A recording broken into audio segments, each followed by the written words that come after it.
Everybody, welcome back to Kicking in the Second Half. KISH YZ. I'm here to catch up on some games. Today's Monday's slate of games for the playoffs. They had some great games going on between the Washington Wizards and the 76ers, and also the Memphis Grizzlies and the Utah Jazz. So before I get into this, I think it's been a couple of days since I did a video. The last video I did, I think, was right after the Bucks swept the Miami Heat. So obviously there were some more games that was being played on Saturday, as well as a few handful of games on Sunday, and then obviously the two games today on Monday. So let's just start back. I don't want to go all the way back to Saturday because some of those games have either repeated or about to repeat into tomorrow for Tuesday's slate of games. So let's just go back to Sunday. And yeah, if you're following this, then obviously I appreciate you keeping up with us, especially on the podcast for the audio only versions out there on Spotify, Anchor.fm, or wherever you're finding us.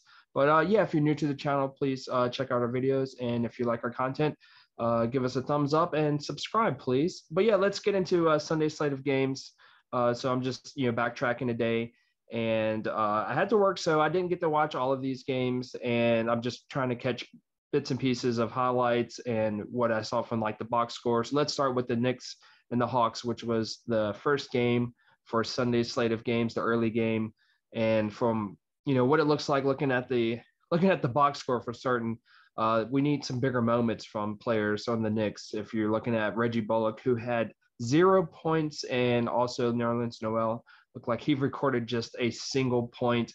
There might have been a few other stats in there, but they definitely need to have bigger games. If the Knicks want a chance of winning any more games in this series, that they need the team as a whole to play better, because Julius Randle can't do it all. This is like his first playoff experience, and Derrick Rose is definitely contributing. Alec Burks had been contributing. I think he had maybe like a dozen points in this game. So if we could see a little bit bigger game for him off the bench as well. But the Hawks, yeah, they won Sunday's game, so they're leading this series. I think that was game 4, so it should be 3-1. And game 5 tomorrow is going to be in New York. So back in MSG, Madison Square Garden, and the Knicks definitely need to put on a performance for the home crowd there. They're definitely excited to be back in the playoffs like they were, basically in game 1. But they just need to seal a win here. Even if you lose this series, you got to win at home. And I think this is a great opportunity for definitely a bounce back. Atlanta, they were serious when they were coming into this playoff series, and, going into MSG, and then Trae Young having some big moments there, and then returning back to Atlanta was just a big, huge confidence boost for them. And just looking at some of the things as far as what it looked like on the box score, Julius Randle had 5 fouls. So I'm not sure if he racked up foul trouble early or that just occurred sporadically throughout the game. But 5 fouls, that's close to being fouled out of the game. So like I said, if that happened early on, he definitely needs to watch that. But he did put up a double-double. So I'm assuming he had a pretty decent game for the most part. I should have checked his minutes, and then that probably would have indicated if he had a lot of foul trouble or if he just played through it. But the Hawks, it looked like from the box score that Gallinari had a big game. He had 21 points coming off the bench. Bogdanovic, he's been consistently shooting the 3-point at a high clip and a good rate of as far as how many he's taking per game. I think it was 4 of 9 on 3-pointers for Sunday's game. So he's one guy that I mentioned before. I think it was after game 2, like they have to keep a hand on that guy, as far as like, I guess not physically on him because that'll probably be a foul, but like a hand in that guy's face for certain, because you gotta be well aware of your personnel as far as who you need to guard, who you need to stop on the transition 3, and who you need to basically keep a body beside it on, because if he's there on the wing and he's getting a wide open look, then that's basically going to go in. Like they should know by now that he's one of the guys you don't want to leave open. But Atlanta has plenty of 3-point shooting to go around, especially with your primary ball handler and Trae Young being a prolific 3-point shooter. He's not afraid to jack up shots, right around the arc there or further out. And that's just something that it obviously causes problems for the New York Knicks, but they have to learn how to adjust. But yeah, also, yeah, like I mentioned, Trae Young, he had a pretty good game. He had a consistent game. It looked like Capella had his usual game as far as what he was doing in the regular season, posting a double-double there. But John Collins had a great game. I think what he had 22 points and 8 rebounds. And, if we could see some more consistency from him, then Atlanta for sure has locked up this series, in my opinion. Dated back to our previous podcast, man, maybe back in, I guess it had to have been late March, early April, when we were discussing the trade deadline and, some moves that happened, some moves that didn't happen. And this was one of the things I touched on with the Atlanta Hawks, because they were trying to move John Collins in a potential trade and didn't find a suitor for the trade that they wanted to do. And I was like, that's probably their best move right there, was not moving John Collins. I don't know if it was a personality issue or conflict between him and Trae Young that was still continuing from earlier in the season or the offseason last season. But I was like, John Collins is one of those guys that you definitely want to keep, because he's a very talented young guy and he has a lot to bring if you can kind of use him in your game plan like you're supposed to use him. And when he gets on a roll, he's a great guy to have on the team. He's a great guy to have in fantasy basketball if you're playing fantasy basketball, as long as he's getting consistent minutes. And he was just kind of in a fluctuation this season as far as how Atlanta used him. But I'm glad that they have him, because this guy can stretch out the floor. He can grab rebounds, but you have Capella there in the paint, which is no problem for Collins, because he can make a few plays, get a couple assists, but he can also shoot the 3 ball. So that obviously adds another 3-point shooter that you have to be aware of. So if you're guarding the guards pretty heavily and he has a wide open look, then, there's a good chance that probably will go in. Contested 3-pointers, maybe not so much, but he does have the 3-point arsenal in this game. So, look out for him. If he's having a big game in game 5, then I would say that the Hawks would seal that up. But let's go on to game 2 of Sunday's slate. That was the Suns versus Lakers. I didn't watch any of that game. Obviously, the Suns won, so that tied the series 2-2. One of the biggest things, if you were paying attention in that game, outside of the fact that Chris Paul played, was that Anthony Davis had a groin injury and he was removed from the game and didn't come back at all. And that's going to be something to watch out for going into game 5, which I think that is on TV tomorrow as well. Maybe the Knicks Hawks game is not tomorrow. That might be in 2 days. I can't remember. I might have something wrong here. But the Suns and Lakers tomorrow for sure. LA going back to Phoenix. And, the Suns have regained their advantage as far as home court there. They lost one of the games of Phoenix, so the Lakers took the home court advantage. But Phoenix has regained that. So in their favor as well, Anthony Davis might be missing some time. And if he misses any time during the series, even if it's one game, it's going to be detrimental to the Los Angeles Lakers, and the Phoenix Suns have to take advantage of that. That means that Chris Paul needs to play, because we know that the Phoenix Suns is a totally different team if Chris Paul is not on the court playing as an active player. And also, Mr. Consistency has to still be consistent, and that's DeAndre Ayton, because he has been on a tear in this season. This season. Well, yeah, this season, but in this series in particular, and his efficiency is just crazy as far as how easy he's getting the buckets, and he's rebounding at a great rate as well. And, just from a Lakers perspective, to win the next game, game 5, I think LeBron has to go for at least 45, because he's going to have to put on a huge performance. He knows he's going to have to carry the load if AD is missing time, or even if AD plays some. You can't really rely on him too much, because you don't want to re-aggravate that injury, and you might want to monitor his minutes. But I'm just going to go ahead and say that AD is probably not going to play in game 5. He's just one of those players that you just risk so much. It'd probably be best if he actually just stayed behind in Los Angeles, because you're guaranteed to play a game 6. So, maybe he could just get some extra rehab there. That's would be my suggestion, in my opinion, of what I would think the Lakers would want to do. So LeBron, you could just try to handle game 5 and see what you can do. And for some reason, if the Lakers were to pull off the win in this entire series, this might be known as the Marc Gasol series, in my opinion, because Marc Gasol has been a player that he wasn't in the rotation for the last several weeks of the season, or longer, actually, last couple of months. And now he's getting some shine after game 1, game 2, game 3, game 4. And they're really utilizing his skill as far as playmaking ability and stretching the floor for 3-point shots. I mean, he's a 7-footer that can, shoot over majority of the players that's guarding him, as far as, if it's not another big man for sure, because they don't want to come that far out onto the perimeter. There's definitely some advantage to having Marc Gasol in this situation, especially since he has championship experience. So that's another veteran that has a mind of how to control the tempo of the game.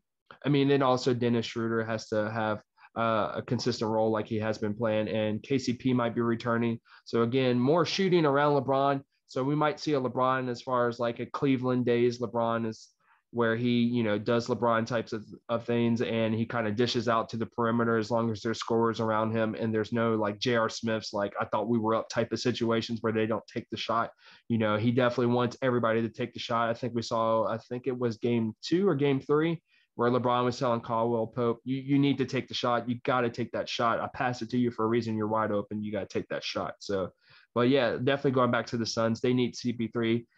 He's the key to them winning this series in general. So if he's not available for any games, that's almost a loss there for them in more ways than one. So let's move on to the Nets at the Celtics.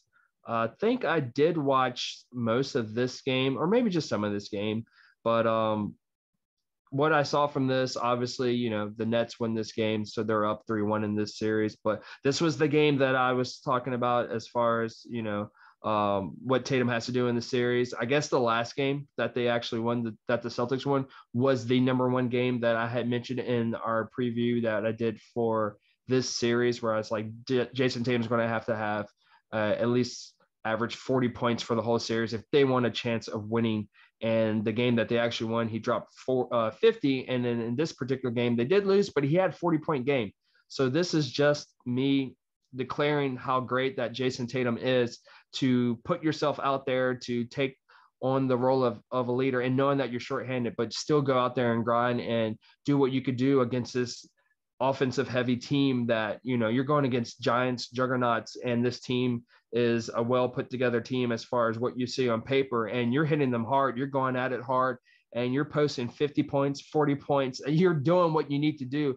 And if you don't have him on notice, he needs to be on your notice because he is somebody that is still evolving as a skilled player. Like, he has not peaked. I want to say that once again, Jason Tatum has not peaked. He hasn't even gotten to the point where he's going to peak. It's still going to be a few more years, in my opinion, before he hits his peak, and his prime might be a longevity type of prime because of how great his footwork is. Like I said before in the other videos and the past video, this is Kobe 2.0 in my opinion. And just keep an eye out that, and just with so much attention that he draws from defenses and going forward, I look forward to 2022 being a great year for Jaylen Brown as well, because like I said, Tatum's just going to command so much attention, but when Jaylen Brown returns, they're going to be a diddly duo force there. And I would say that would free up Jaylen Brown a lot more. And he's another guy who had worked on his footwork in the offseason going into this season, but unfortunately they don't have him for the postseason. But yeah, not to get too much on that, getting back to this series and to this game, the next big 3, just outstanding play there offensively. Obviously, we come to expect that, and anything less is just kind of like a letdown from them. And them losing game 3 was a shocker because of, like James Harden said, that was a slap in the face kind of type of thing, and where they needed a wake-up call, and that's what they got. They came out here and scored 59 out of the team's 73 points in the first half, and then they ended up with 104 points between the 3 of Kyrie, KD, and Harden for the game. So that's a lot of offensive scoring power right there. And, a lot of that comes from the ISO game. These are some of the best ISO players in the league that they have on one singular team here. And I wanted to touch on what Charles Barkley, aka Chuck, said during the TNT halftime. I think he said that he feels like Kyrie is the best one-on-one player in modern time. I don't know. I don't think I agree with that at all. I do love Kyrie's handles. I'm a big fan of Kyrie's handles in general. He's just so shifty, but I mean, I can't even say he's the best one-on-one player there on the Brooklyn Nets squad. I would say that would have to be James Harden because of how much he gets to the line and how teams have to pay attention to what he's doing, and he makes it look so easy. It's like, do you play him for the drive or do you play him for the shot?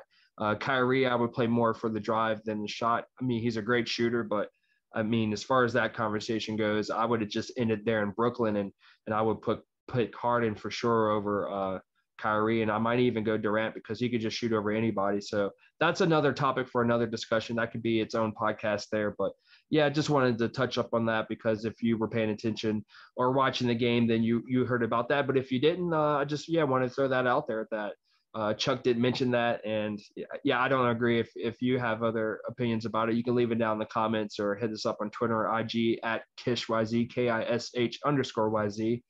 And going on from that, the last game of Sunday was the Dallas Mavericks. They were hosting the Los Angeles Clippers, and the Clippers pulled away with another win. So this series is tied 2-2. And what's interesting about this series, if you haven't been keeping up, is none of these teams here in this series are holding down home court. The Dallas Mavericks came in, and they obviously were the underdogs there, and they won the first two games in LA. And now going back to Dallas for games 3 and 4, the Clippers took both of those games where they looked like they were definitely had the backs against the walls, and they were on the verge of being blown out because of how great Luka was playing and how poorly their defense was, and with the advantage going to the Mavericks of having home court. But now the series is almost like a completely fresh start all over again, except for the fact that Luka Doncic has somewhat of a shoulder injury. He is playing through that shoulder injury, but from what I noticed looking at the second half, especially of this game from Sundays, Luka coming in, his shot was definitely off in that second half, and that's probably because of coldness as far as, rhythm wise, and the stiffness has probably set in as far as that rest time in between the two halves and your adrenaline going down a little bit. So now you're thinking about your injury a little bit more, and you're also bothered by the injury because it's gotten cold and stiff. And that's something to watch out for. I'm sure he's going to try to play through this injury because it's not like a lower body injury. And I don't think it's kind of prohibiting as far as him being on the court. It's just going to affect his rhythm and his shot. So I don't think they play until Tuesday or so. So they get an extra day, a couple of days of rest in between, and that should definitely help him some. But the way the Clippers are looking, they're redeeming themselves. And like I mentioned when they won Game 3, was that Kawhi Leonard was being more vocal as a leader and talking to his teammates is what they were really missing last year. As part of the reason why they lost so early is because of the lack of communication and accountability. But of course, Rondo is there as well, and he's trying to encourage the team, and he's always a vocal leader. And we all know about playoff Rondo. So with those factors combined, you have Captain Planet there and Paul George. Maybe he could be Captain P this year instead of Playoff P if he performs well and they make it pretty far. So, yeah, you've heard it here first. I don't know if people will catch up on that. But, yeah, Captain P, a.k.a. Paul George. We'll see if he lives up to the name. But also what I noticed from the Dallas Mavericks series is the lineup that they used in particular. I think it was in the fourth quarter at some point. It was Luka, Jalen Brunson, Finney-Smith, and Porzingis at the 4 and Boban at the 5. They gave Boban a little bit of run there, and he performed well as far as rebounding. And, this guy can make some plays as far as holding the ball up and looking for the open man on the perimeter for a three-point shot. So I like that. He's not just a one-dimensional player, but, his movement and lateral movement, it's a little bit sluggish, so it's kind of hard to keep up. But let's face it, with the way that Luka's playing in this series, that he's taken out the bigs basically out of the Clippers, which their primary big is Zubac, and he's fouling out, getting foul troubles, and Luka really doesn't like him. So he's going after him. So I would actually try to start this or run it early, at least sometime in the first quarter, but maybe start off the game with this. Maybe you just need a little bit of a shakeup. Get Tim Hardaway Jr. off the bench because, he started out hot in this series and then he kind of fell off a little bit. And the last game was just kind of like a blow-off game, in my opinion, compared to what he was doing early in the series. So I would just kind of run with that. I would like to see the coach shake it up a little bit. I like Brunson. He's great. He's a great spark plug off the bench, but he's a guy that can definitely score and has that mentality of taking it to the basket and looking for his shot. So he's not shy about trying to score.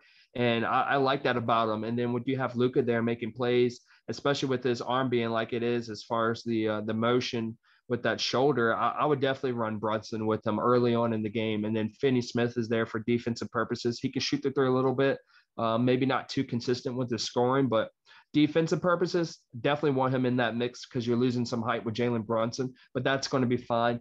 And then Porzingis, he he's been kind of under the radar consistent, not huge. And if he has a huge game, that would be huge for the Dallas Mavericks as a whole. But as long as he stays consistent and he's getting healthy minutes on the court, he's actually doing pretty well for the series. And if he keeps knocking down these threes, that'll help out a lot. And then, like I said, just throwing Boban in the mix. Boban's great because he can just, like I said, make plays for others. He helps with second chance opportunities on the offensive rebounding side. And, and he could just read the plays a lot easier as far as like, trying to set up screens and picks for Luka and whatnot. So he does serve a purpose there, and he's just a body in the paint. And I like it. I like it. I would like to see them kind of run this earlier on. Like I said, I wouldn't mind starting out with this, but I don't think the coach will. But, that's something to keep an eye out for. But I definitely like that lineup. And at this point, it's worth the risk. But with neither team holding down home court, let's just say the Mavs win game 5. But, yeah, it's definitely going to have at least 2 more games since it's tied up here. And then let's go on to I guess I'm back happy now to Saturday because some of the other Saturday games are going to be covered here because of some of those teams playing today on Monday's games. But the Blazers Nuggets, it looks like they don't play again till I think they might play tomorrow and Tuesday. But the Blazers Nuggets series, after game 4, it's tied up 2-2 there. And looking at game 5, one of the biggest questions there is the exposure of Michael Porter Jr.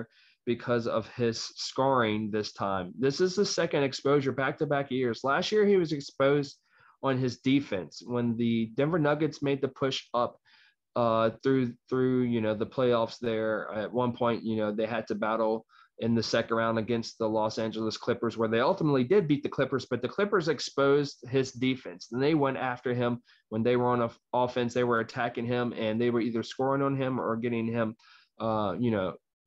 silly fouls for him. And, he was exposed that season for that. And I think he, took that to heart and tried to do something about it this season. But now he's been exposed again, but on the offensive end for the lack of scoring, because he said he wanted the great opportunity last season, and now he has the opportunity because the primary ball handler or secondary ball handler now, because Jokic, holds the ball a lot as far as making plays. But Jamal Murray, he's one of the biggest pieces of that duo that's missing. And, with him not being there, MPJ should have plenty of opportunity because Jokic would definitely look for MPJ. But I think he only attempted 3 shots in the last game in game 4. That's unacceptable for somebody who has a starting role, has nobody else to pretty much defer to once you have the ball. Because if Jokic is passing it to you, he's basically looking at you to score, and you claim that you wanted more opportunity. So that's very unexcusable there. And, I'm sure the Blazers are looking at that and trying to keep him limited. But, if you want to be great, this is going to make or break you. And, he might not be able to get it together for this series, but he does need to take more opportunity to shoot the ball and look for his own shot, whether it be running around without the ball to make an open look to get the pass off. So, watch out for that exposure there. But as far as on the Blazers end, outside of Dame and McCollum doing their thing, they're having great support this season. Like I said, you have Melo there as a great support, but Norman Powell, I think he was one of my X factors. I could be wrong as far as if I listed him as an X factor for this series, but I like what he's doing there. He's got that 3-and-D mentality, but he's also another guy with the championship experience. Like I had mentioned with Marc Gasol, they both played together for the Raptors when they won in 2019 on that team. And I think he's one of those guys that's bringing that same energy to this team as far as that focus and that drive to win and that will to win and do what you can to win. And then Nurkic is playing great. He's playing great against his former teammate in Jokic there, and he's doing what he can. As long as he doesn't foul out and, play smart and get the rebounds and score. He definitely needs to score. And when he gets in double digits, and like I said, doesn't foul out the game, the Blazers always have a shot at winning these games. And the way the momentum is, I would say the Blazers are going to probably take this series. And I can't remember if I said this is going to be a 6-game series or a 7-game series in the preview video that I did for this series, but I did give the nod to the Blazers, I believe, because I said that it would look better if the Blazers won versus the Nuggets, because at least for the Nuggets, you can use the excuse that you didn't have Jamal Murray, which is a big factor for them as far as how far they would make it into the postseason, because Jokic can only do so much as one player. And like I said, MPJ definitely needs to step up in a major way. So with that being said, for all the Sunday slate, let's get into Monday. Monday only had 2 games. Like I mentioned at the beginning of the video, it was the Sixers at the Washington Wizards for the first game, and then the Utah Jazz at the Memphis Grizzlies for the second game of the night. So let's start off with the Wizards and Sixers. That game there, a major thing that happened with that game, if you didn't keep up with it, was Joel Embiid. He took a hard fall. It was, wouldn't say nasty, but it was a hard fall, and I think it was something along the line where they report that it was something with his knee, a knee sprain or contusion or something like that. And he exited in the first half. I think it was like towards the end of the first quarter, to be honest, and he didn't return from the game.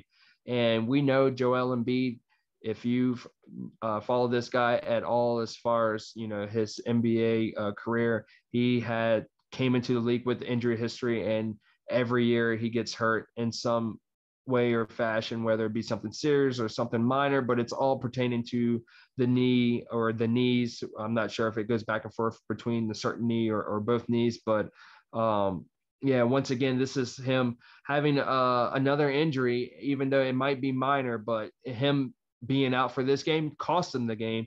And it's making my prediction come true for this series, where I felt like that the Sixers could win this series for sure, but it would probably be in 5 games, because I was hoping that the Wizards could pull off one win with Bradley Beal and Russell Westbrook, and I was really hoping for that, and that's what we got.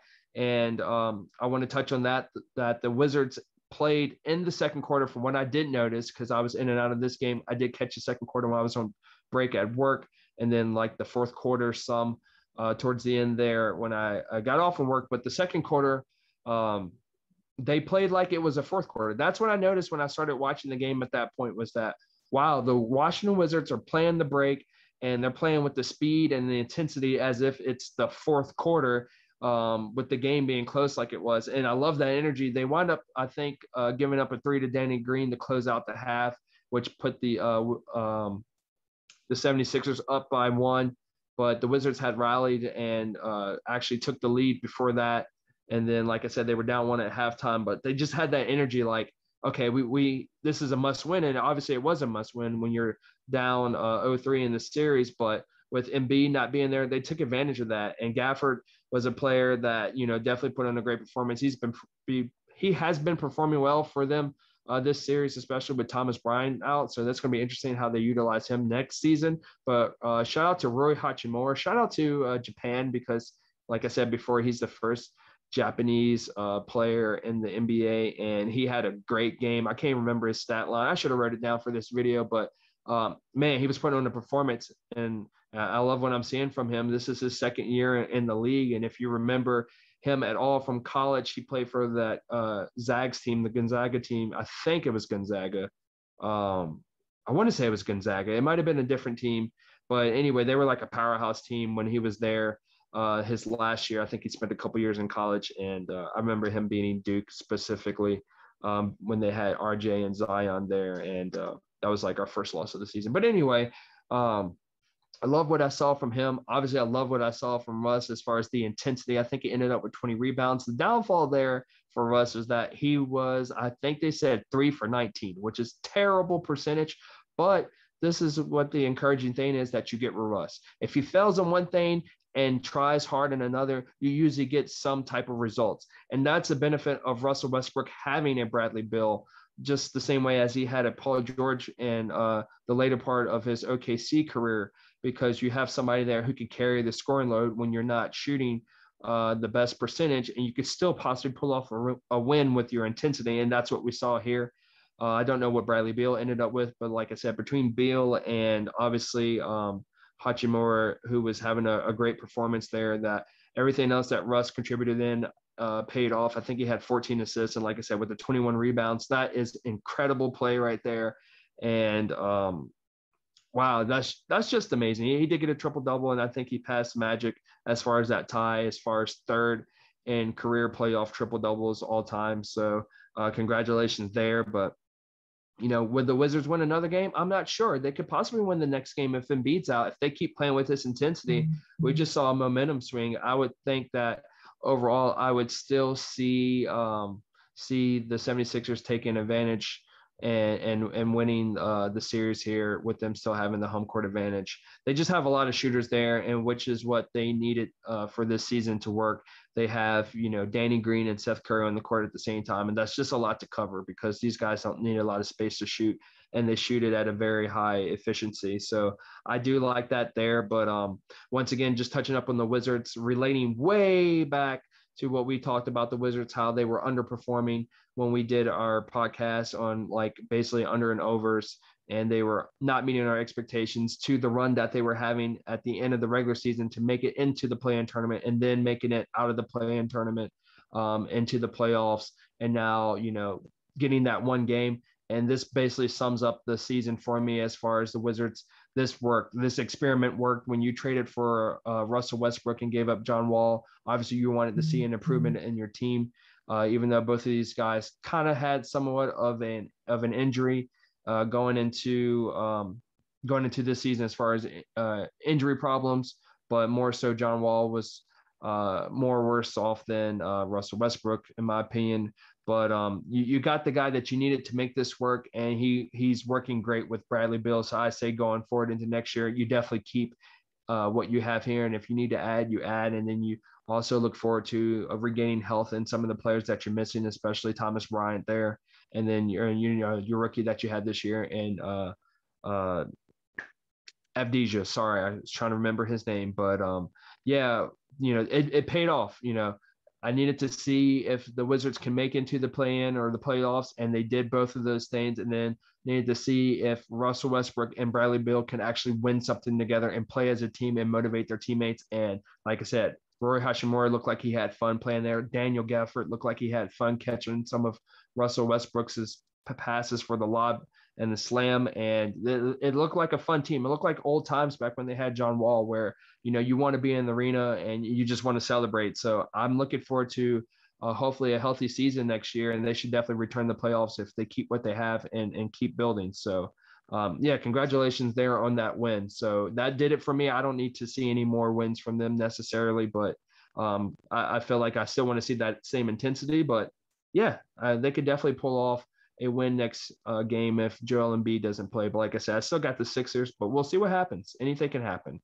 And then let's get to the last game of the night, which is the Memphis Grizzlies. They took on the Utah Jazz at home in Memphis. And one thing that I did pick up on that the commentator said during this game was that Memphis Grizzlies led the NBA in fast breaks points for the regular season. So that's pretty awesome that they did that, because I was unaware of that. Like, you would think maybe it's another team, but I mean, they do run the ball pretty easily, and Ja Morant likes to attack downhill. So we all know that. Like I said before, I think he tries to dunk on every center in the league. So he probably has a personal checkoff list. And I feel like he's already done it a couple of times with Rudy Gobert in this series. And, we saw that one game where he got blocked by Rudy Gobert like earlier. I think it was in the first half, and the second half he actually did kind of dunk on him. So, but yeah, just looking at things from that, Donovan Mitchell is definitely, he's definitely building his resume as far as how great of a player he is. I mean, man, at this point, I kind of feel like he's almost becoming like a Dwayne Wade type of guy with his build and his strength and his athleticism. And he's just a smart player. And I wish we would have seen more of him in the regular season. But, I'm glad that he recovered from his injury, and he's definitely the biggest piece for them winning a championship this year. So shout out to Utah Grizzlies fans, for real. Shout out to our boy DeJohn. I always have to shout you out when I mentioned the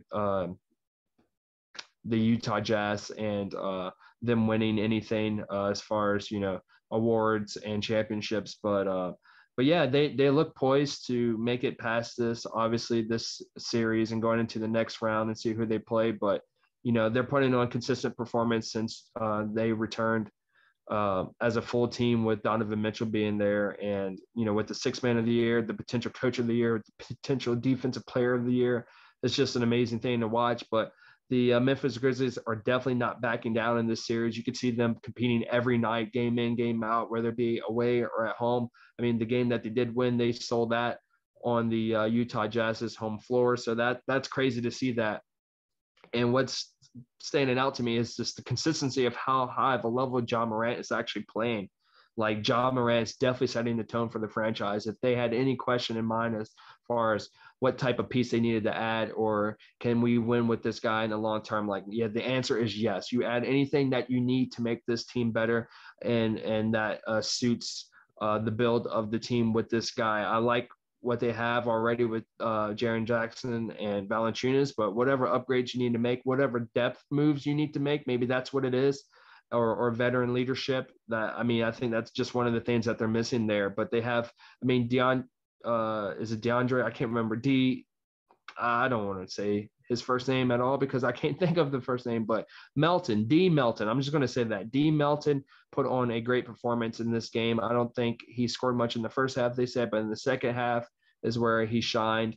And we saw that before with like Desmond Bane in one of the other games. I think it was like game 2 or something like that. So, they have plenty of opportunity here. They're like basically the youngest team in the league on the average age. I think their average age is like 24 years old. But I see this as grit and grind 2.0 back in the Mike Conley and Marcus All days where they had that grit and grind. They actually had Zebo back then and some other players I can't think of at the moment. But this is like the second iteration of that. And, they're young. They have a young GM. They have a young coach. And obviously they have a young core here for the majority of the team. And this is just something that we're watching in the making as far as how great this team could be, but they're still going to be missing a piece. If they don't get a veteran on this team next year, they're probably going to end up around the same place where they can win a couple games, be it a sneaky, play-in team or something like that. But they need that veteran presence. They need somebody there off the bench or starting at the 3 position or something like that. I do like Kyle Anderson, no disrespect to him at all. I like what he brings, but they need more. And what he's bringing is that veteran mentality because he played under Greg Popovich. So you could see that what he does sometimes in the games as far as late in the games or some of the plays he makes. But I think they need some more of that, and that would propel them into the next level. But what we're seeing from Ja Morant kind of reminds me of what we saw from Donovan Mitchell the last couple of years, especially last year with the bubble, where you had those big performances against a big opponent. And yeah, if you didn't watch any of the play-in or playoff bubble last season, I was referring to Donovan Mitchell going up against Jamal Murray, and they were going in that back and forth action, went into a 7-game series because they were just scoring out of their minds. But I feel like that's what Ja is doing right now. He's carrying the team as much as he can and contributing in different ways. And he's not afraid of the moment. He's not backing down, and he's taking charge. And that's what we like to see from a tremendous young talent like this. And his superstardom is coming faster than what it looks like. I mean, I feel like he's already there as far as being an all-star level type of point guard, but he just has to work on things, which comes with experience in the league, just as far as efficiency and things like that and shot selection. But definitely props to him for not backing down. So definitely congratulations to once again the Memphis Grizzlies fans for making it this far and for getting one game. Can you get another game? Sure, it's possible because the games have been close, but with the Utah Jazz having a full healthy starting lineup and their depth that they have, I don't see it happening. I feel like Utah would definitely have the will to close out all these games. Donovan Mitchell is still playing with the chip on his shoulder. I think he was very frustrated that they lost game 1 and that he couldn't play game 1. So I don't think he wants to take any more losses in this series as long as he's on the court. So I would say that the Utah Jazz will wrap this game up at home for game 5. So yeah, that concludes everything I had to say as far as trying to recap from Saturday and then all of Sunday's games and then the 2 games from the day on Monday. I'm not sure if I'll get another video out tomorrow for the Tuesday games. I might just kind of compile them into one video again after a couple games or a couple days of game 5. So we'll see what happens. But yeah, definitely stay tuned. Once again, if you like a video, give us a thumbs up and consider subscribing if you haven't subscribed, and turn the notification bell so you can catch the new videos when I do drop those. And check out our shoes videos because I have some videos I want to drop for that as well. And I just did a video not too long ago and I put that up yesterday. And also, if you are already subscribed, consider sharing this with other people that you think would be interested in our channel. And you can also listen to the audio only versions of our podcast and videos like this on Spotify, Anchor.fm, Breakers, Google Podcasts, Pocket Cast under KISH YZ. And, definitely follow us or hit us up, DM us on Twitter or Instagram under KISH YZ at KISH_YZ. Everybody, once again, thanks for kicking it in the second half. Everybody, peace and love.